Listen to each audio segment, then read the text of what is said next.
most car lifts are an afterthought. Atlas Elite Lifts designs architecturally refined car lift systems for luxury homes, high-end condominiums, premium dealerships, and commercial spaces. No bulky industrial equipment, no compromise on design, just seamless integration and precision engineering. So beautiful, it's Batcave ready. You truly have to see an Atlas to believe it. Visit www.atlaselitelifts.com today. Anybody can play the harmonica for a few seconds and it sounds like you know what you're doing. And so I can do a blues note. And so what I did was I started, and I don't know why, Kelly, but this is my attitude. I just lost my job. Let's find some fun. I just lost my job. I got no money. They told me to come clean out my desk. So I stole a 3-hole punch. I got the newspaper blues. The great Mark Cuban once said, "Business happens over years and years. Value is measured in the total upside of a business relationship, not by how much you squeezed out in any one deal." And we couldn't agree more. This is the Business Development Podcast, based in Edmonton, Alberta, Canada, and broadcasting to the world. You'll get expert business development advice, tips and experiences, and you'll hear interviews with business owners, CEOs, and business development reps. You'll get actionable advice on how to grow business. Brought to you by Capital Business Development, capitalbd.ca. Let's do it. Welcome to the Business Development Podcast. And now your expert host, Kelly Kennedy. Hello. Welcome to episode 327 of the Business Development Podcast. And today it is my absolute pleasure to welcome to our stage Joel Zeff. Joel is a nationally recognized speaker, work culture expert, author, and humorist who has spent more than 25 years energizing audiences around the world.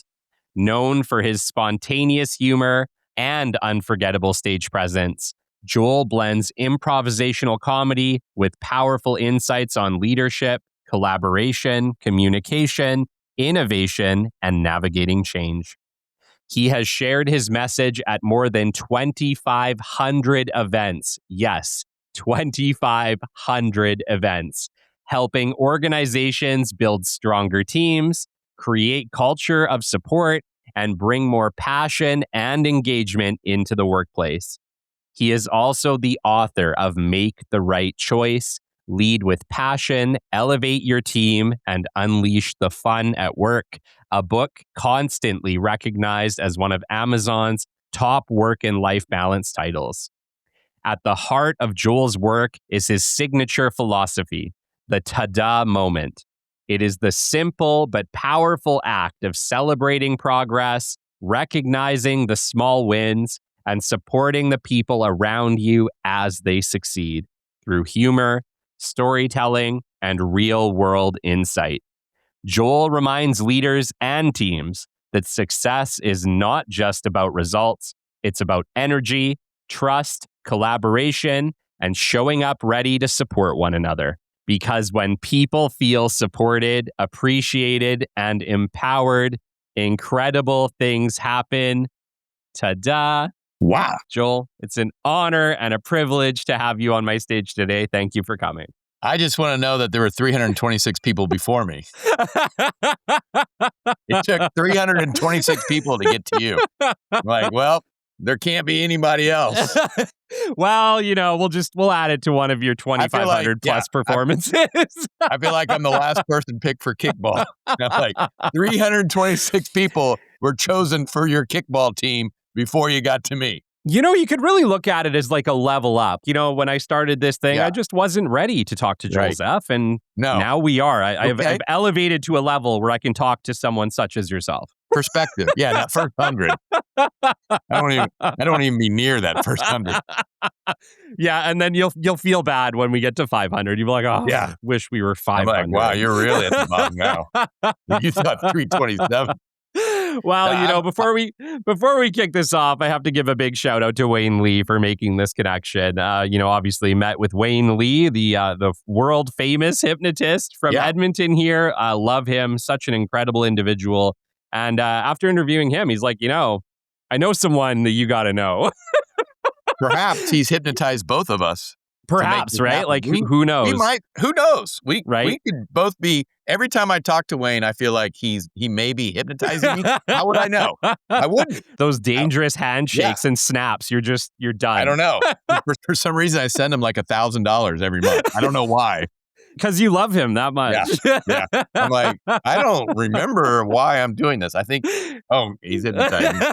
But he's fantastic. He's a legend. And it's an honor to be here on your podcast. I love, once I discovered your podcast, I just love the energy and how authentic you are and how much you love to learn about people's stories and engage with them to help your listeners in what they do as leaders, as communicators, as innovators. It's just, it's an honor, and I'm excited to be here.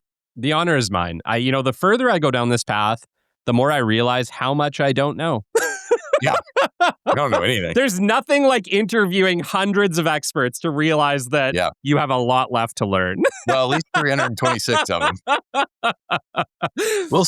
We'll see what 327 does. Oh, my goodness. Well, for our listeners, I already know Joel's story a little bit. So I think we're going to have a little bit of fun today. Obviously, you come from the comedy background, which is a lot of fun. I love funny people, and you do a great job. Joel, for our listeners, meeting you for the very first time, you've had an incredible 30-year career at what you've done so far, over 2,500 speaking engagements. I think I asked you at the beginning of the show, like, you and what, Tony Robbins? Like, who gets... Yeah. That's incredible. I think he's made a little more money than me. We'll see. Maybe this is the big break. A little more. 2,600 is your moment, Joel. Yeah, he charged a little more.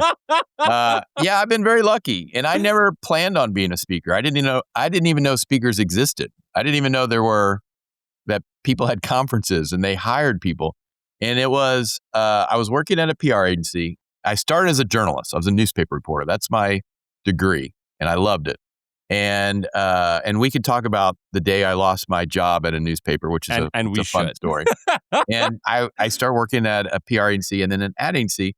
And when I lost my job, I had a lot of free time and a severance check, which is the best combination ever. If you ever have that opportunity, you have to have no debt. You have to be single. It's a lot less stress. And so that was my circumstance. And so I started doing stand-up. I started going up on open mics, and because I just wanted to explore what I loved in comedy, and I just wanted to see what would happen. And I also started taking workshops with an improv group, and I auditioned, and that was really a moment of true love when I first went to an improv show. And I started going to their workshops. I auditioned, got in the improv troupe. They had a theater in downtown Dallas. It was amazing. Some very talented people. And one of my clients was Texas Instruments. And they said, I know you do improv comedy on the weekends. We're having this executive retreat. Why don't you come up, play some of that improv with us before dinner? Which, how about that invite? No kidding. So I said, okay, I guess. It wasn't like I'd jump in. It wasn't like, this is the beginning of something exciting. This was, no, someone's going to pay me a few $100 and I'm going to talk to they were all men, all VP level, all engineers. So you're like, oh, well, this is the perfect audience for comedy. And if I could find this audience every weekend, wow. And so something crazy happened. They had fun. And more importantly, I had fun. And that's when the light bulb started kind of flickering on. Maybe I could offer this to other clients. And that's what happened. And just like anything, if you're passionate about something, if you love something, you put the time and effort and work into it, then people take notice and they like to refer you and they like to pass your name on. If you make them feel good, if you take care of them and you're a great partner, they pass your name around. And because everybody wants to work with a great partner. And now 2,500 events later, here I am, number 327 on the Business Development Podcast. I peaked. I'm peaked, baby.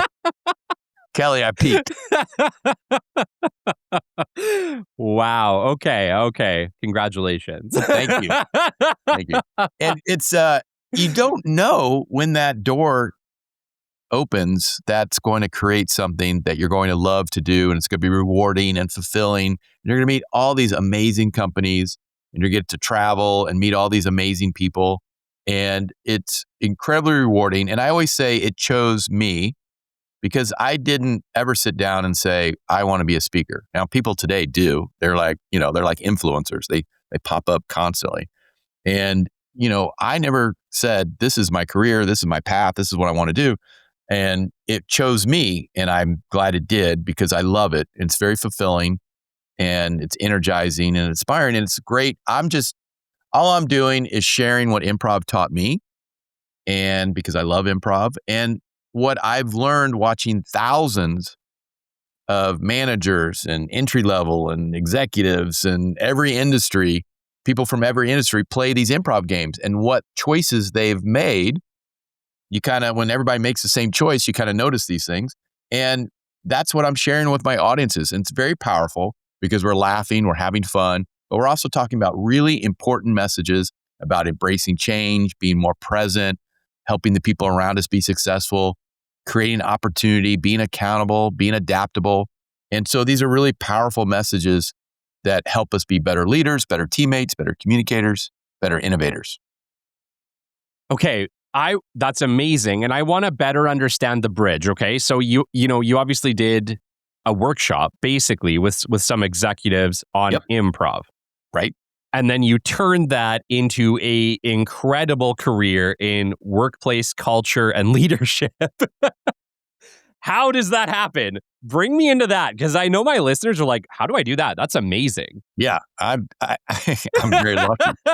I'm very fortunate. I was sharing something that I loved, and I think that's a big part of it. And when I first started, someone would say, hey, we have this conference and we need somebody to talk about teamwork. Yeah. I'm like, well, improv is all about teamwork. And I would just go, and it just evolved. It was very organic. I wish I could tell you I sat in a cabin for 2 weeks and wrote a keynote. That's not how it happened. It was, I got up on stage and I shared what improv taught me and what I loved about it, and what I think it can teach the audience. And it evolved. And if I said something I really liked, I said, well, I'm going to say that again. That was really good. And it continues to evolve. I want it to be organic, because my keynotes, I think audiences really, when they're engaged, when it's authentic, when they believe that it's happening for the first time, there's a connection that's very powerful. When it's, when speakers get up there and just kind of do the same thing over and over and over, it's a record that's played too much. Mm-hmm. I just dated myself. What's a record? I don't know. Gen Z just went, I don't understand the reference. They're still like, we're record. Still figuring out tape. Yeah, what is this record he's talking about? It's ridiculous. We haven't gotten past tape yet. Yeah, you play the same song over and over, you get tired of it. And so improv it's an art form. So it was originally created in the late 1930s, early 1940s at NYU. A woman named Viola Spolin, she created improv for her students because she believed if you played a game, you're going to take away some of the fears and frustrations, and you're going to be focused on the game. And it's going to be easier to learn some of these messages. And so it's originally a teaching tool. So I'm just bringing it back to its origins. And people love to play, every type of group. Yesterday, I was speaking with people that build hotels or maintain hotels, and all their vendors. If you need concrete, if you need electrical, if you buy lighting and lamp and drywall, and all the suppliers that take care of that in one room. Last week, I was working with Samsung, the group that sells the displays. This week coming up is 2 restaurants. So it's always different industries, banking, financial. Everybody wants to play. Insurance, accounting, you name it, HR. Everybody wants to play. And then when you play, you kind of, your true self. There's an inclusiveness, there's an equality. It's, everybody's on the same plane, and which is really exciting. And then when you're laughing and having fun, you're engaged. And so you want to learn, and it becomes playing an improv game. Instead of me telling you, well, you really should be present in the moment, I'm going to take 3 audience volunteers from the stage. They're going to play an improv game. You're going to see them make real choices in real time and be effective and creative and work together as a team and be accountable and take ownership. And so that becomes a very powerful way to tell a story, to show these messages instead of a speaker coming up and say, well, we should really be present and we should embrace change. And I really think you should help the people around you. Yeah, that sounds good. Now to see people actually do it, that's pretty powerful. And so the audience sees these choices in real time and I'm just pointing them out and we're doing it while we're laughing and having fun. So it's engaging. It's energizing. And I tell my audience, if you just laugh, if you just walk out of here and you say, what'd you get out of it? Well, I just laughed. I had a great time. That's a great way to spend an hour because you're actually connecting with everybody in that room, whether you know it or not. Yeah. You are creating a relationship that's very powerful when you laugh together. Yeah. And so the choices become just kind of the sprinkles on the cupcake. They become extra. And so now we have all these things that are happening and that when you're laughing and engaged, the tone, the energy, what do you think is going to happen for the next few days? It becomes very powerful.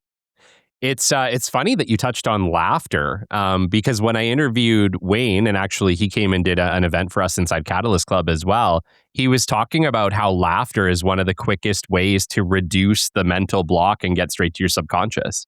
So like from a certain standpoint, getting people to laugh helps them to remember much better.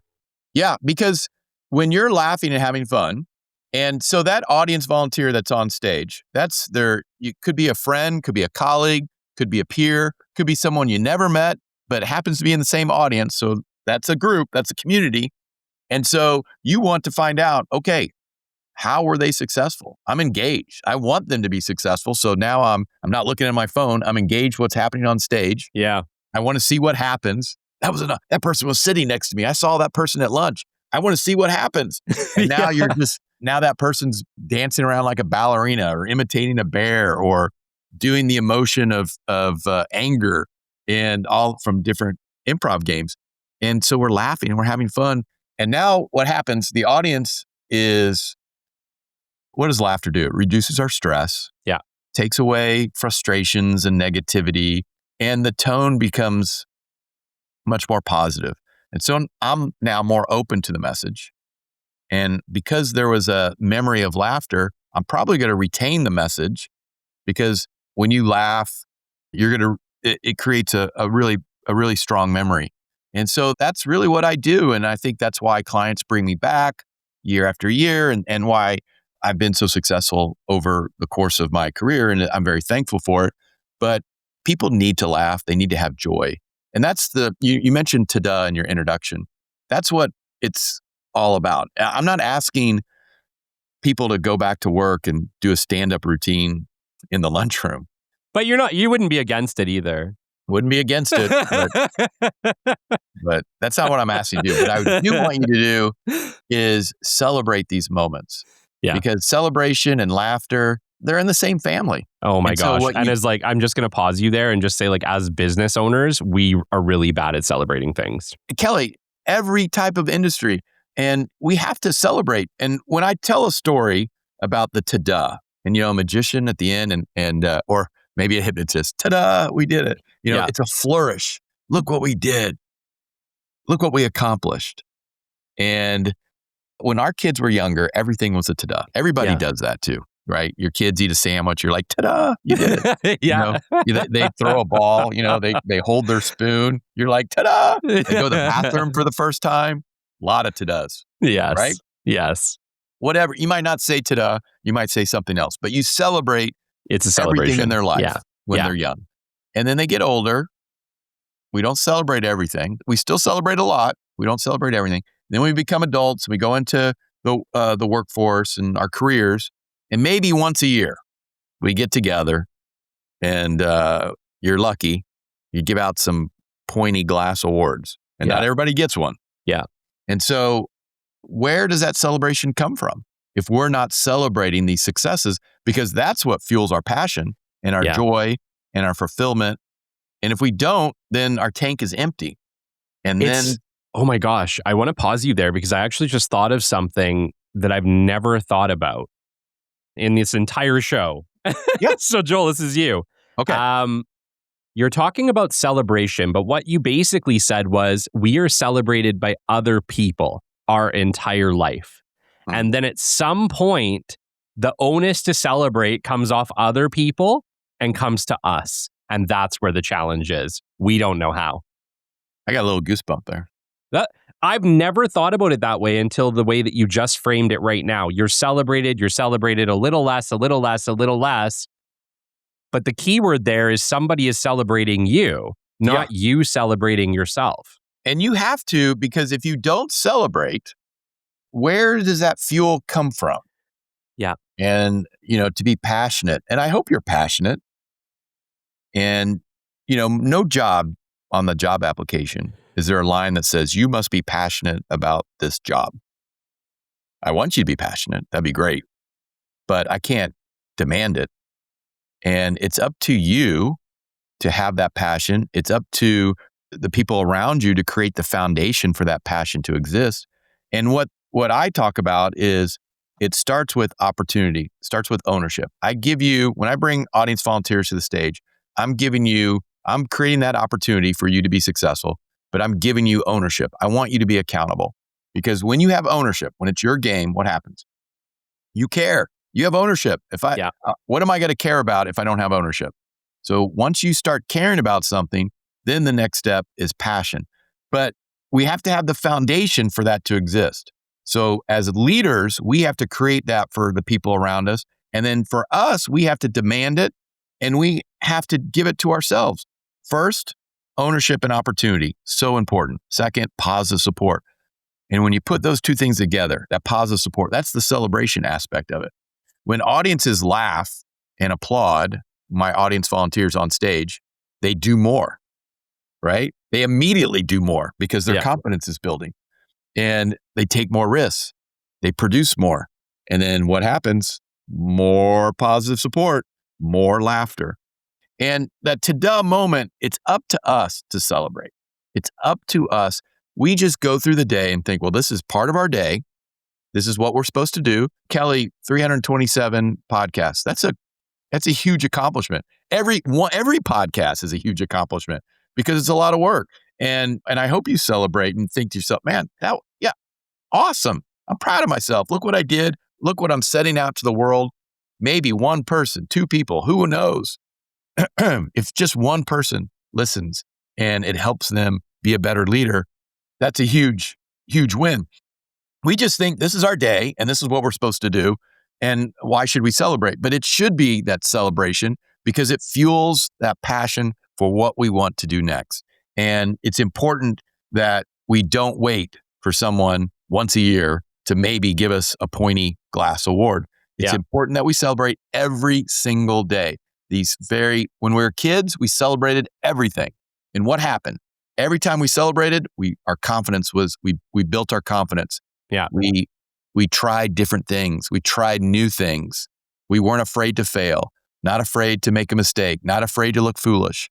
And then all of a sudden we get older and we start having those thoughts, and we stop taking risks, and we stop getting out of our comfort zone, and we just kind of stay in our safe space. And we have to make sure that we try different things and get out of our comfort zone. That's how we grow. That's how we get better. And that's how we find success. I love that. I was talking earlier this year that on my birthday, I got up early and I sat on the couch. And usually I'm almost always thinking, what's next? What's next? What's next? How do I build this next great thing? Or how do I put out the next big show or get my recordings done for the week? And I sat on the couch and it was about 5:30 in the morning. And I actually just was grateful for everything that I had done up to that point, that we had made it this far, that, at that point I was celebrating 5 years of capital business development. We were on our third year of the show. And I found myself reflecting and being thankful for the moment. But man, I got to tell you, Joel, those moments are few and far between. Yeah. But we have to make sure those moments happen more often. Because I'm sure right after you did that, immediately you're like, it energized you. It probably inspired you to take the next step, to do something new. And that's what no matter what your job is, and people think, well, we only celebrate when we have the perfect job and we're making the perfect salary. And that's not how it should be. It should be every job. And in my book, I talk about one of my very first jobs. I worked at a movie theater. And I'm sure lots of people have worked at movie theaters. And you clean up people's trash and you clean the popcorn machine. And I wouldn't say that's the most glamorous job in the world. And I was making $2.85 US an hour. And I'm pretty sure that was below minimum wage. I don't know how that happened. I was 15 and $2.85 an hour. And you know what? I learned really quick that you better have fun at work or it's going to be a long day. No matter if you're cleaning up people's trash or I get to be on stage. Last night I'm on stage in front of 600 people. So and I had the exact same mindset as when I was 15 clean up trash at a movie theater as I had last night on stage in front of 600 people. Have fun, enjoy the moment. And when you have fun, that sets the tone for everything else. Yeah. And that was a very powerful lesson when I was working in the movie theater, is that you better have fun or it's going to be a long day picking up people's trash.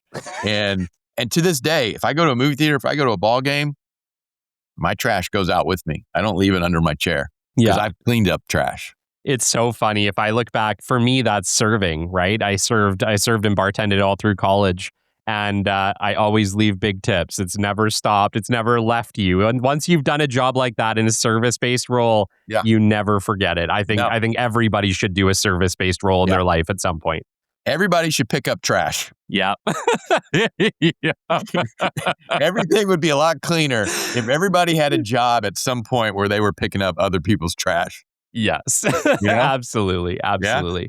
One of the things that I really admire about you, Joel, and I know we haven't known each other very long, but I see a very positive and optimistic person in you. I've been lucky to have known a lot of people with those attributes.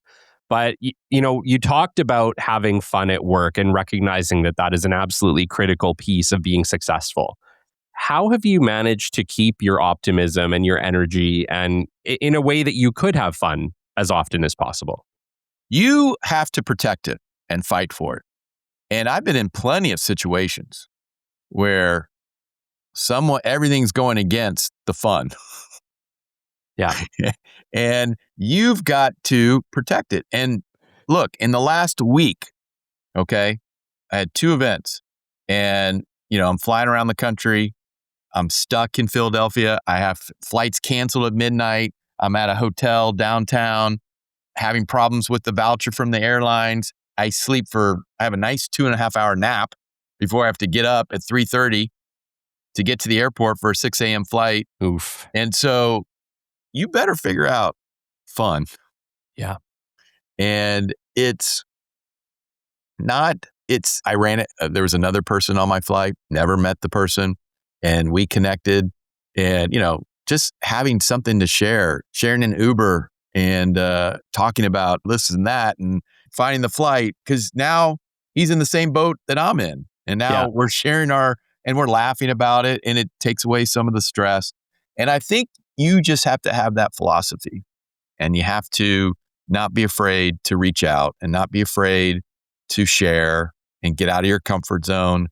And it really helps create that energy and that atmosphere, no matter where you are in your career, whether you're at the beginning of your career, in the middle, you're at the end of your career.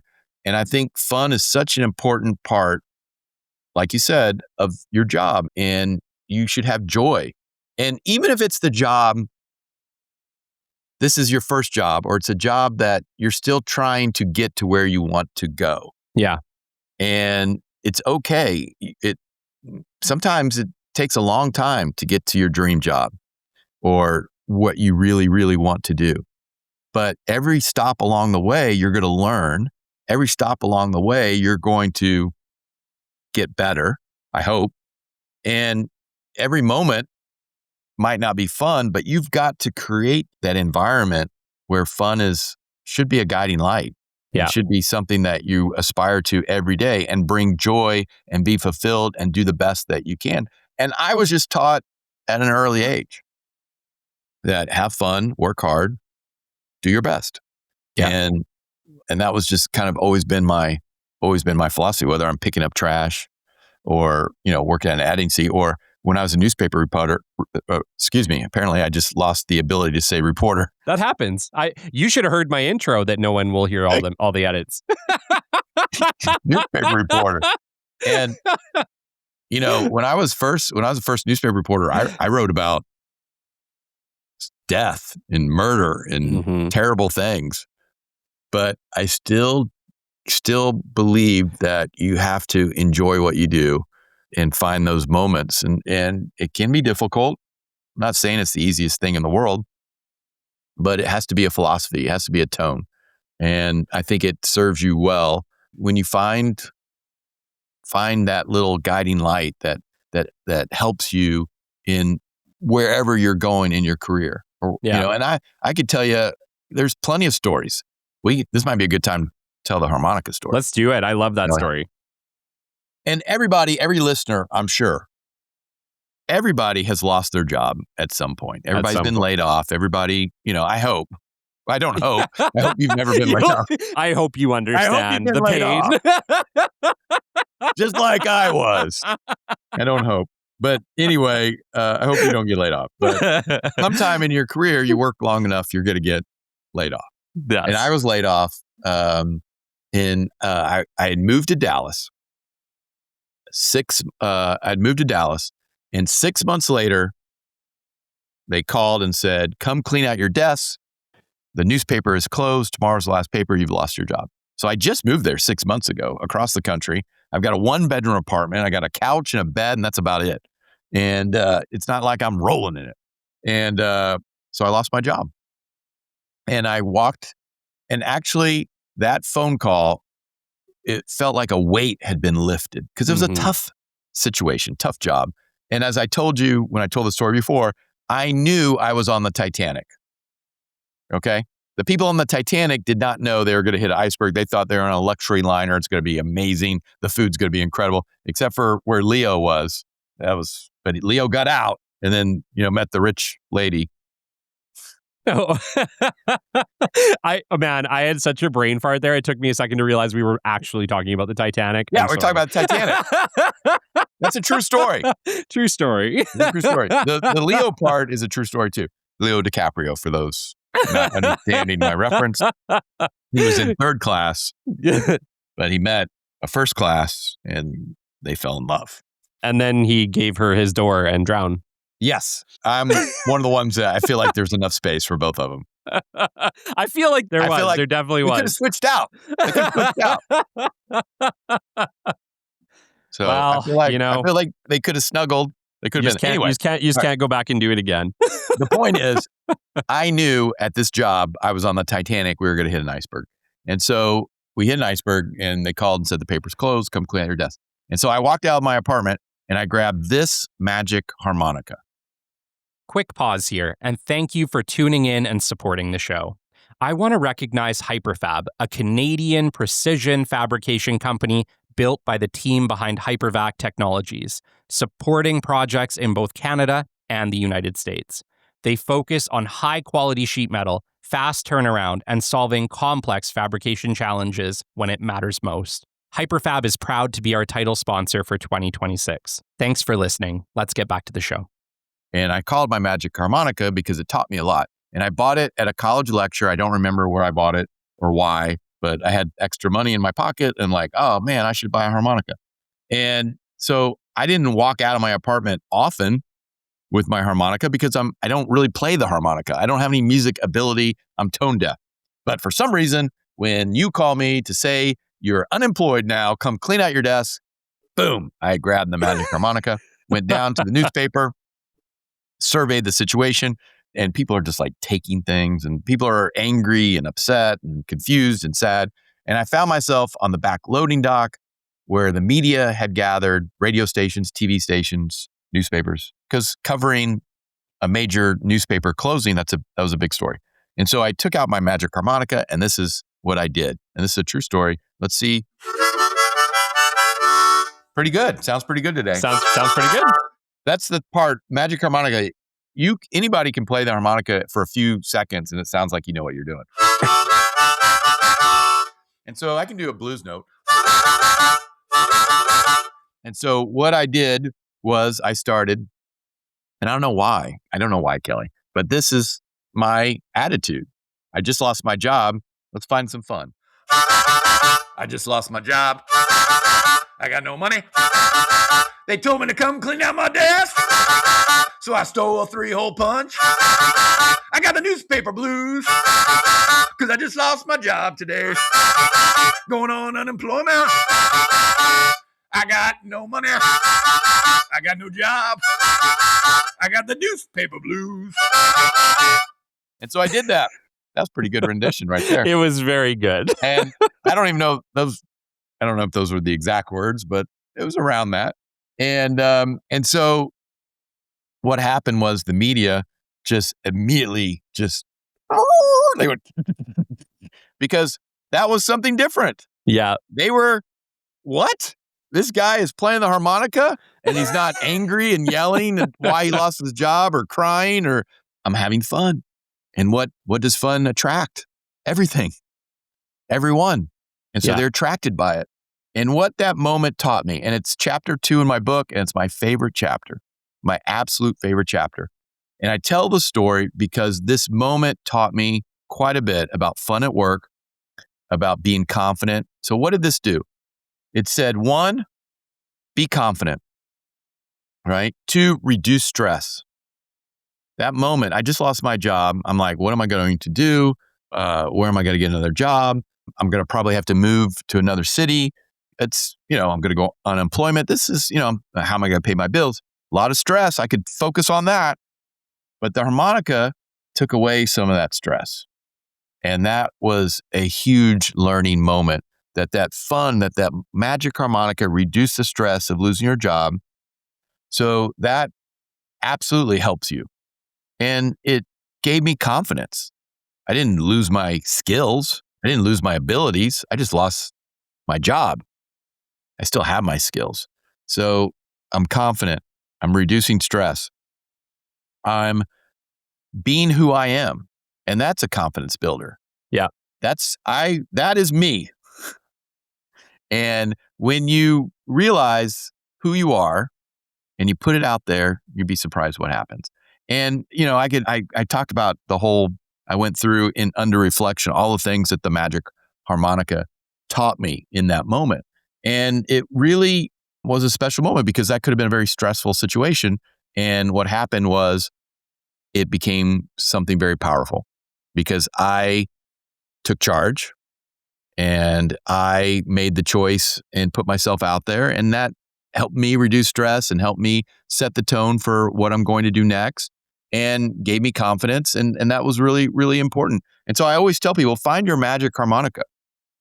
It might not be a harmonica, it might be something else, but what is that magic harmonica that's going to help you build your confidence and reduce your stress and believe in who you are so that you can go forward and be successful and do great things? Because there are going to be moments out of your control that are going to try to push you down.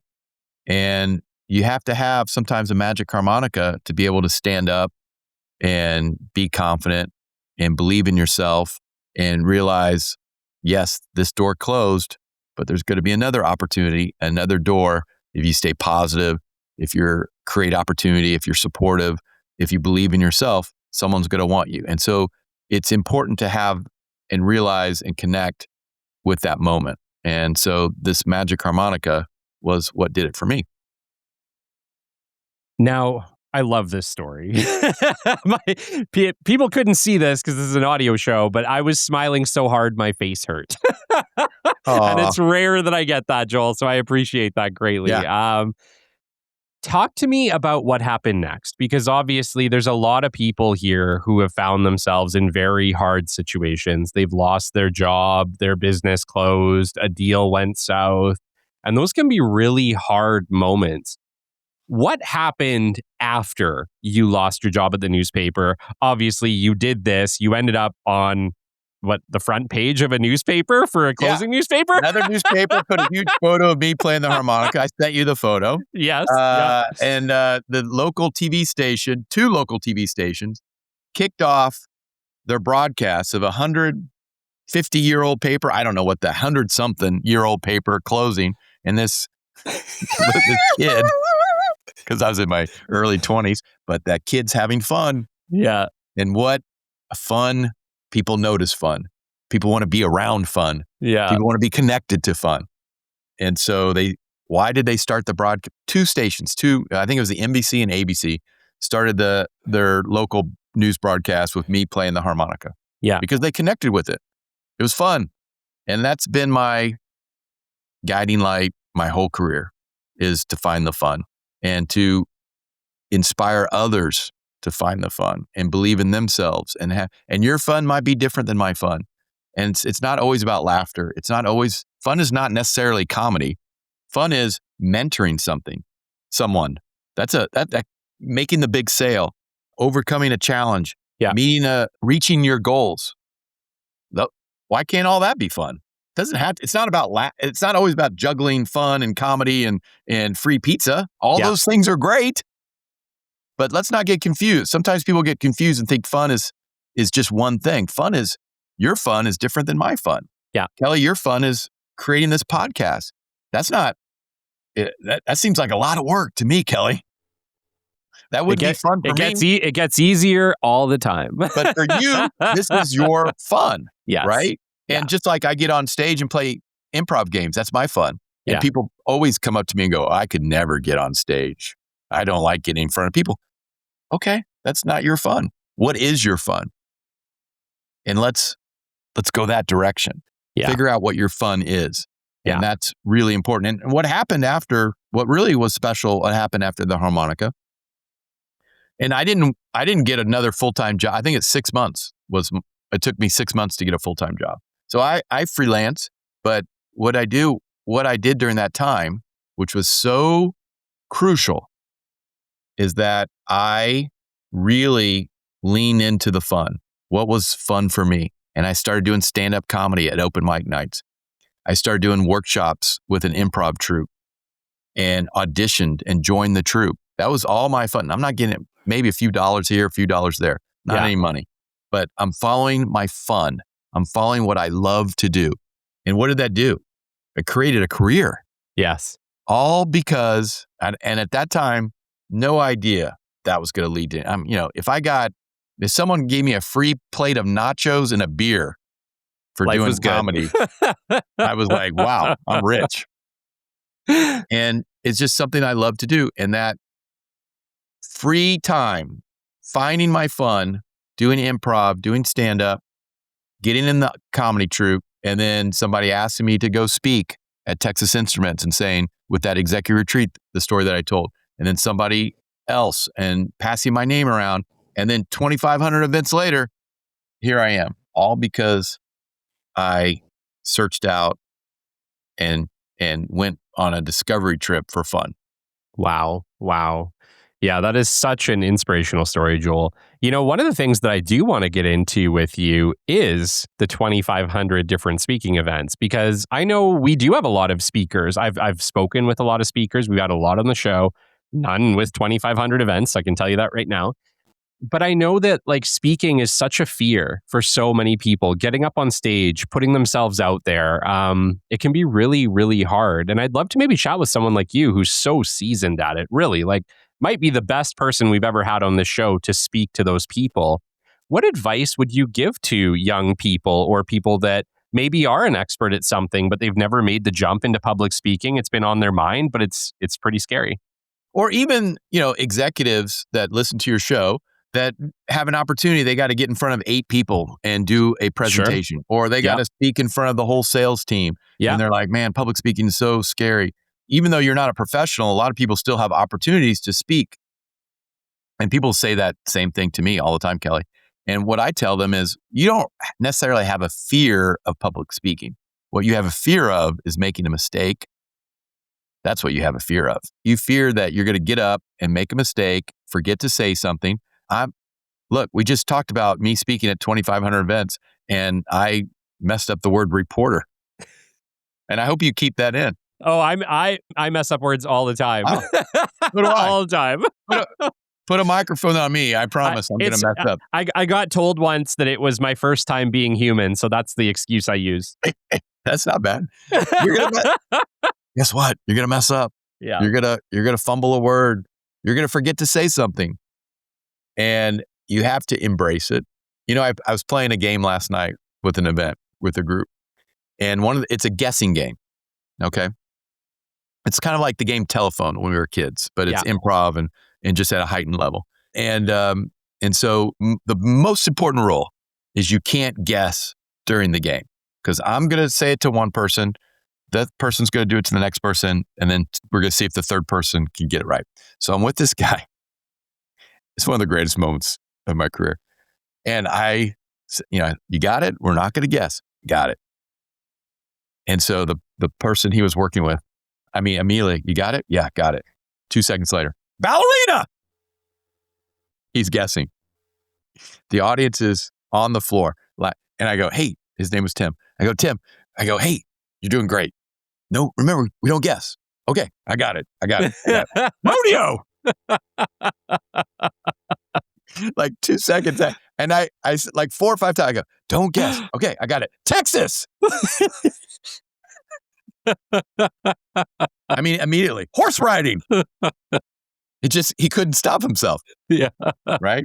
And the audience was absolutely barreled, over laughing.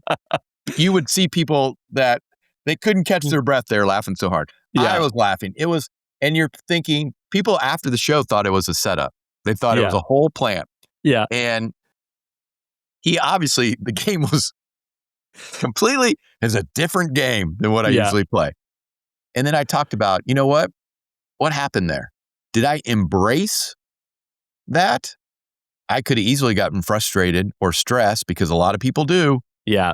And that's when we talk about public speaking, people get frustrated. They get stressed, making a mistake. They worry about it's not going to go perfect.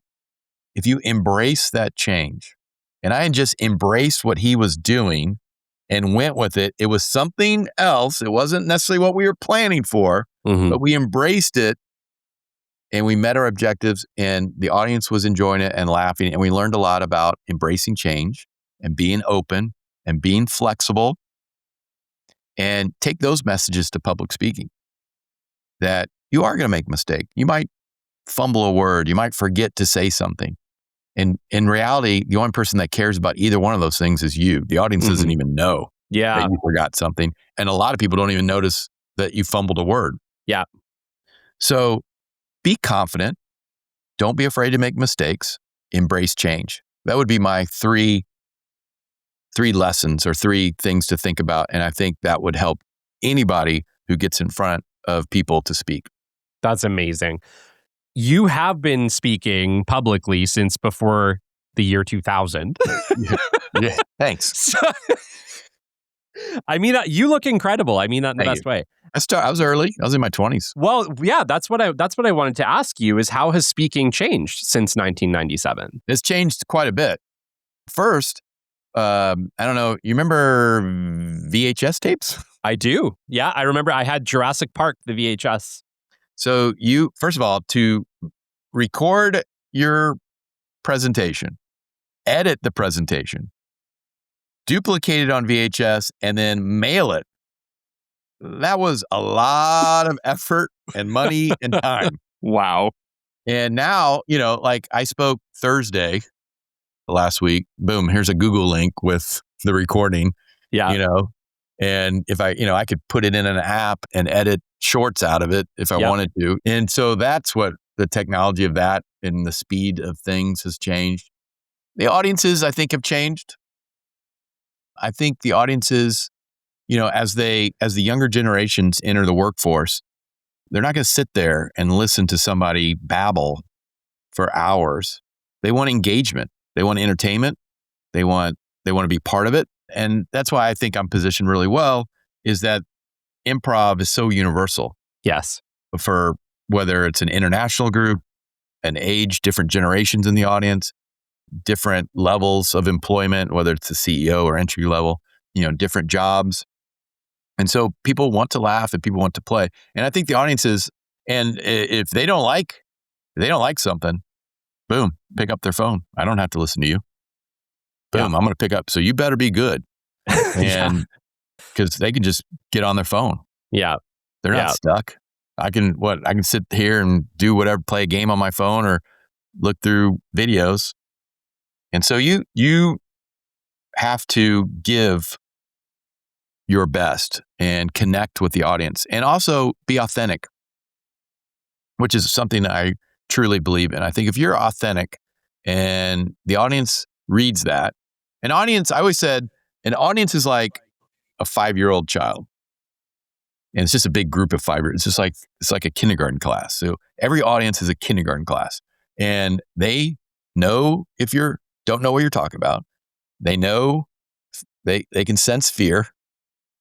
And you have to make sure that you draw the line. Here's what you can do. Here's what you can't do. Because they'll keep going. And so you got to connect with them. You got to be authentic. You got to engage because, kindergarten, a 5-year-old, they'll read you like that. They know. Yeah. Yeah. And so you have to connect. And if you don't connect, you don't believe in what you're saying, you don't truly want your audience to be better and to take something from this, why should they waste their time?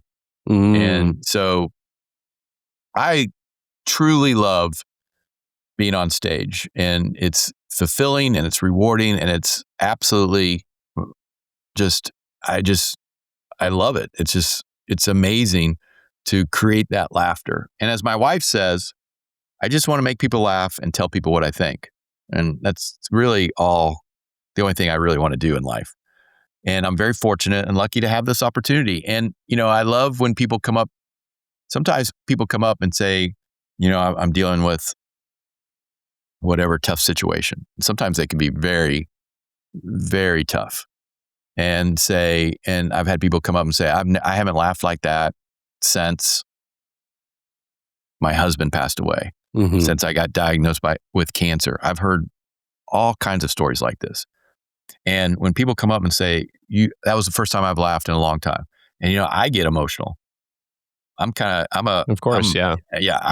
get like that. I can get really emotional. Yeah. And, and you hug the person and you realize that this is what you're supposed to do. And that it's not really about you.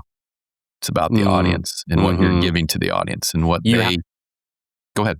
Sorry, you have to make sure that whatever it is you're speaking about, you truly believe it 150%. Yep. You have to, and it's about them. It's you should be there always for the audience. And it's not about the money or the travel or it's not about you. And so I'm just fortunate that I get to share these stories and I get to share my love of improv and I get to engage with these audiences and bring a little laughter and fun and talk about some messages that hopefully will help them be better leaders and teammates and whatever they do. And if it's just one little thing, awesome. Yeah. And it's very, very rewarding. You talked about, how passion is so important in everything you do. Finding joy is important in everything you do. I can tell you right now, my side of this is podcasting, but you cannot do 300 plus episodes of a podcast if you don't enjoy it. If you don't enjoy it, you probably won't even hit 20. No. It's a lot of work to do something that you don't enjoy. Yeah. And I'm definitely finding myself, because you're on the new show, but I'm in the middle right now of prepping our very first episode for I Used to Work There. And I'm having so much fun. The stories are so good and I get to be creative and I get to push my boundaries in ways that I never have before. And you're right. I do find so much fun and joy in the creative process that is podcasting, building shows, and then sharing that creation with the world. You have to find those things you love. You have to find joy. And I like that you kind of touched that back because I think that equally applies to what you speak about. And we're two lucky people that have found our joy and love, and we're at the place where we want to be. And some of your listeners are at that place, and some of them are trying to get there. Yes. And so one of the best messages in improv is staying in the game, not giving up. You can do anything you want in the game. You can be loud, quiet, funny, not funny. The game still works. Guess, just guess. Ballerina. You're not supposed to guess. You can still do that. You just cannot give up. You can't quit. It's been easy to quit. Boom, we're done. We quit.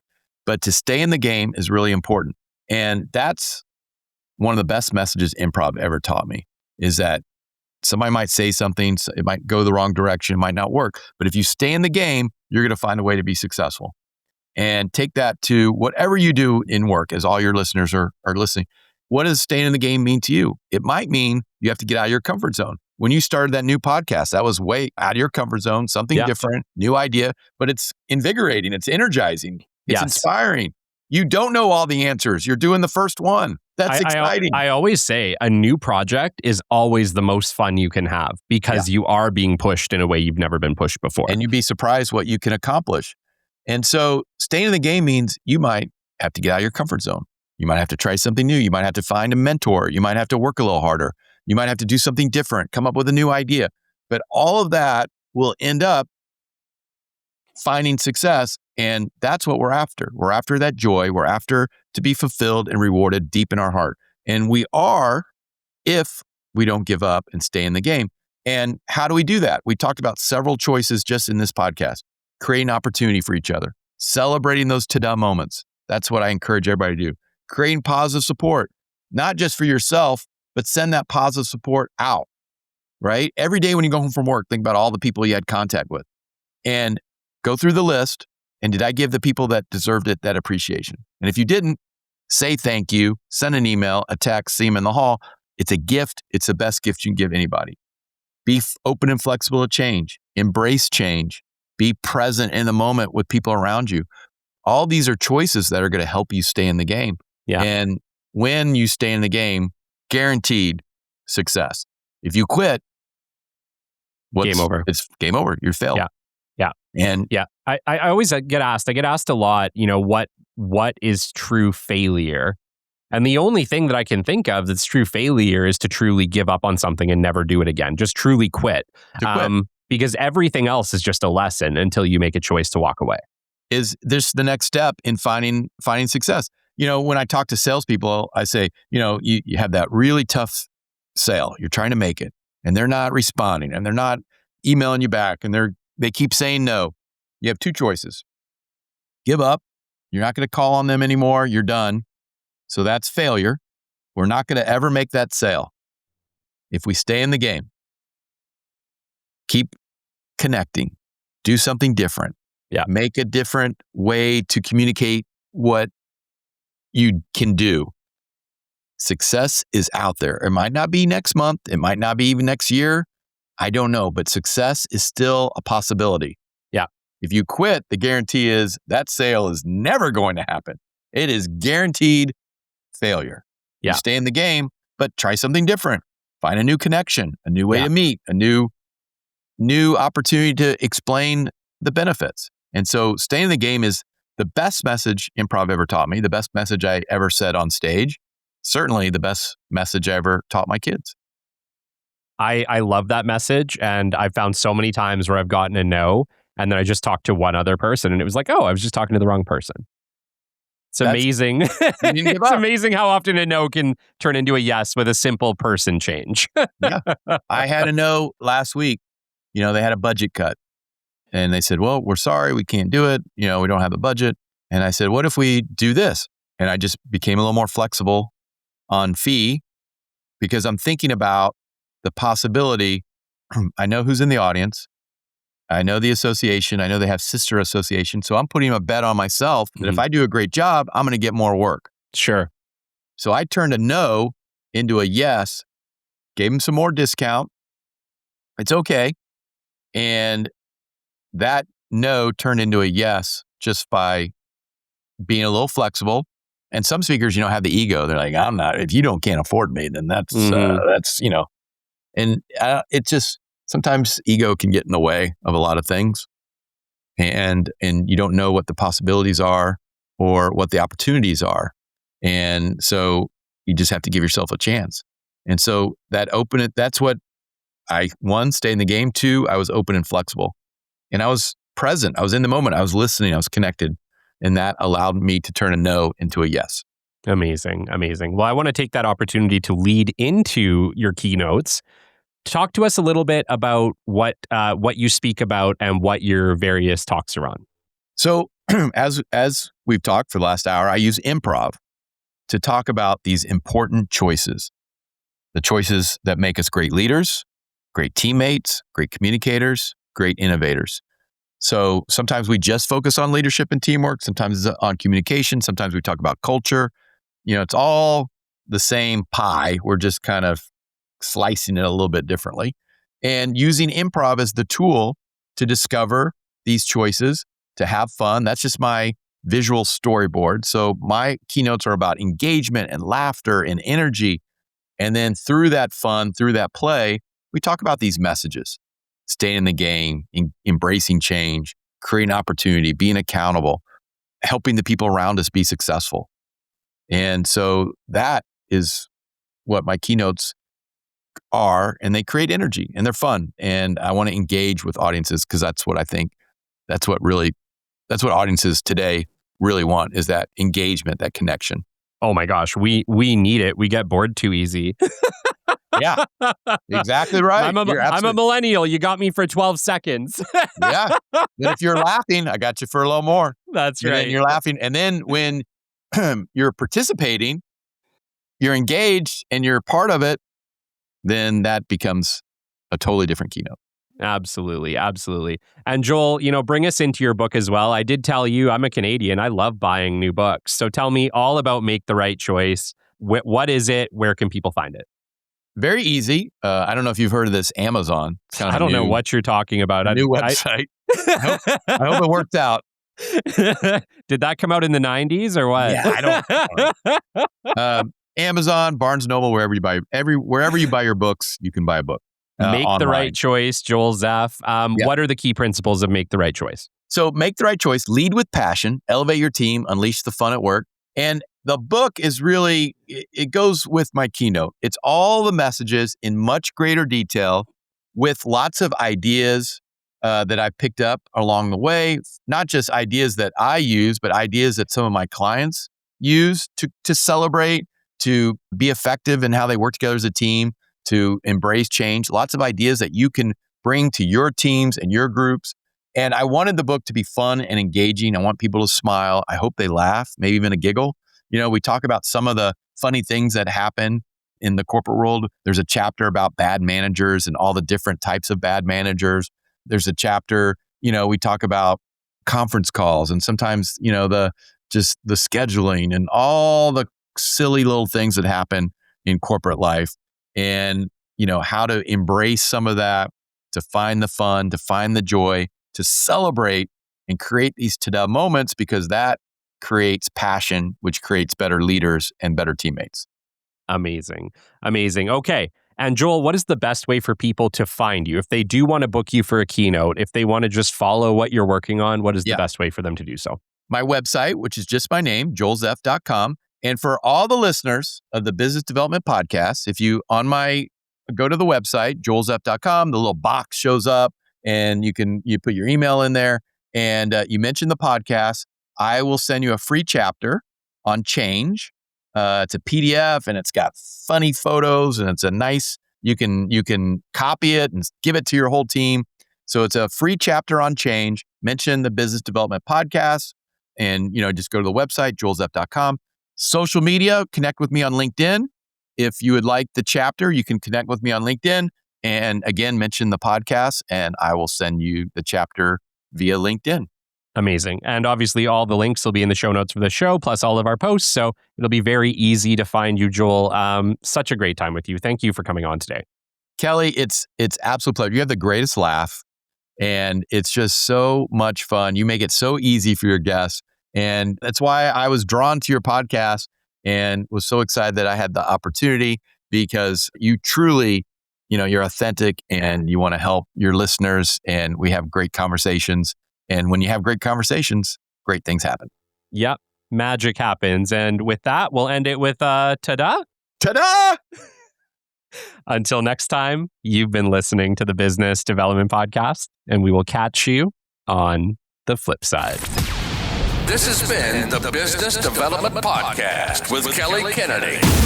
Kelly has 15 years in sales and business development experience within the Alberta oil and gas industry and founded his own business development firm in 2020. His passion and his specialization is in customer relationship generation and business development. The show is brought to you by Capital Business Development, your business development specialists. For more, we invite you to the website at www.capitalbd.ca. See you next time on the Business Development Podcast.